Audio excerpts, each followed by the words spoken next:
नमस्कार छात्रों, आज हम कक्षा 12 विषय हमारा हिंदी, जिसमें पोयम नंबर 9 बाढ़ की संभावनाएं, उसकी विस्तृत समझ प्राप्त करेंगे। उसकी विस्तृत समझ प्राप्त करने से पहले हम उसके कवि दुष्यंत कुमार के बारे में जानकारी प्राप्त करेंगे। दुष्यंत कुमार का जन्म सन 1933 को हुआ और निधन 1975 को हुआ।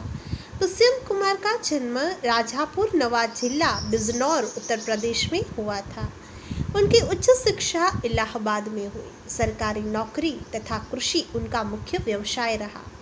रूढ़िवादी और साम्राज्यवादी शक्तियों से संघर्ष की चेतना उनकी कृतियों का प्राण तत्व है। गीतकार, गजलकार और प्रबंधकार के रूप में उन्होंने नए नए प्रयोग किए, किंतु हिंदी संसार में वे गजलकार के रूप में प्रसिद्ध हैं। उन्होंने गजल को परंपरागत ढांचे से अलग कर सामाजिक राजनीतिक यथार्थ का सफल संवाहक बनाया। साए में धूप उनका प्रसिद्ध गजल संग्रह है।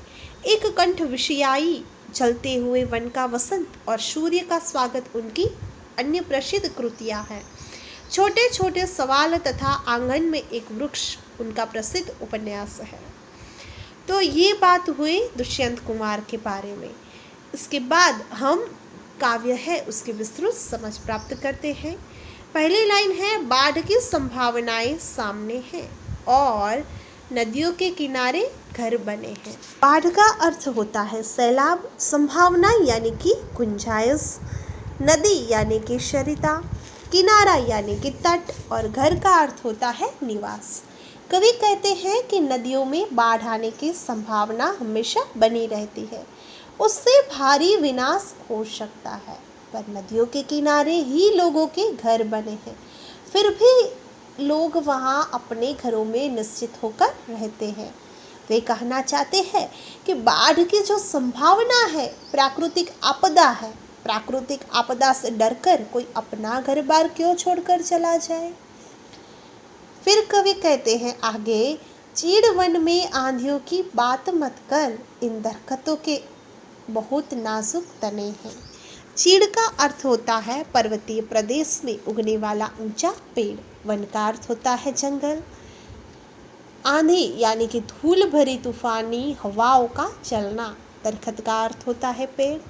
तना यानी कि पेड़ का मोटा भाग जहाँ से शाखाएं निकलती है, और नाजुक का अर्थ होता है मुलायम।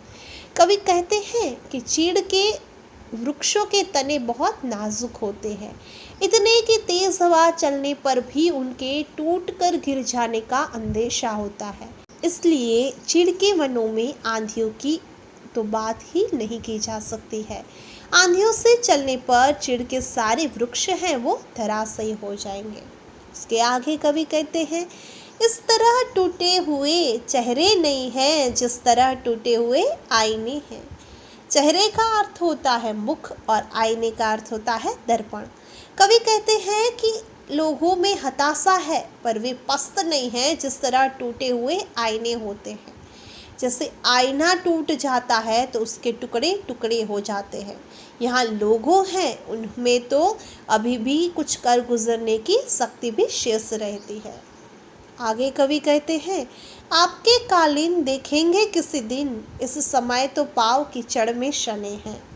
कीचड़ यानी कि पैरों में चिपकने वाली गीली मिट्टी, और कालीन का अर्थ होता है गलीचा। कवि कहते हैं कि अभी तो कष्ट से गुजरने के दिन हैं, उनके पैर अभी कीचड़ में सने हुए हैं। इस कष्ट से मुक्ति मिलने पर ही उनको सुखद आश्वासन अथवा उसके वैभव के दर्शन होंगे। उसके आगे कवि कहते हैं, जिस दिन चाहो बजाओ इस सभा में, हम नहीं हैं आदमी हम झुनझुने हैं। कवि कहते हैं कि इस सभा में हमारी जो स्थिति है वो असहाय व्यक्ति जैसी है। तुम जैसा भी चाहो हमारा उपयोग कर सकते हो। हमारी हैसियत आदमी के रूप में ही रह गई है। इस आदमी न रहकर हम किसी झुनझुने की तरह हो गए हैं। अब आगे क्या कहते हैं, आगे कवि कहते हैं, अब तड़पती सी गजल कोई सुनाए, हम सफ़र ऊँघे हुए हैं अनमने हैं।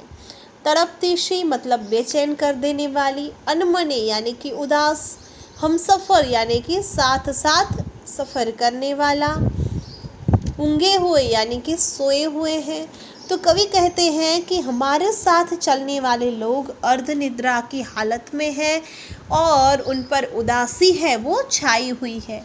अब उन्हें कोई फड़कती हुई गज़ल सुनाए और ऐसे उन्हें जागृत करे तो ही उनके जो उनमें जोश है उसका संचार हो सकता है।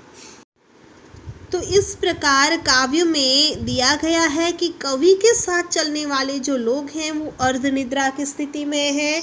वो अपने खिलाफ हो रही किसी भी चीज़ का विरोध नहीं कर सकते हैं।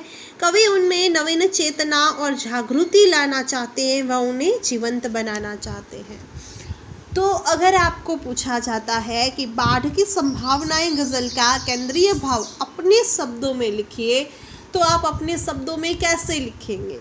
तो इस गज़ल के माध्यम से कवि ने बताया है कि देश की जनता में उदासी का माहौल है, ज़रूरतमंदों को सरकारी सहायता नहीं मिल पाती, लोगों में जन विरोधी नीतियों और योजनाओं का विरोध करने का साहस नहीं है, जिनमें कुछ कर गुजरने की इच्छा है उन्हें उसका मौका नहीं दिया जाता, लोगों को वैभव के सपने दिखाकर भुलाया जाता है, गरीबों को खिलौना समझकर उनका मनमाना उपयोग किया जाता है। इस प्रकार गज़ल में सामाजिक और राजनीतिक यथार्थ का सच मुखरित किया हुआ है। तो आशा है कि आपको ये काव्य है उसकी समझ अच्छे से प्राप्त हुई होगी। So wish you all the best. Like, share and subscribe Eklavya education and Hetal Thakkar एडुवाइड।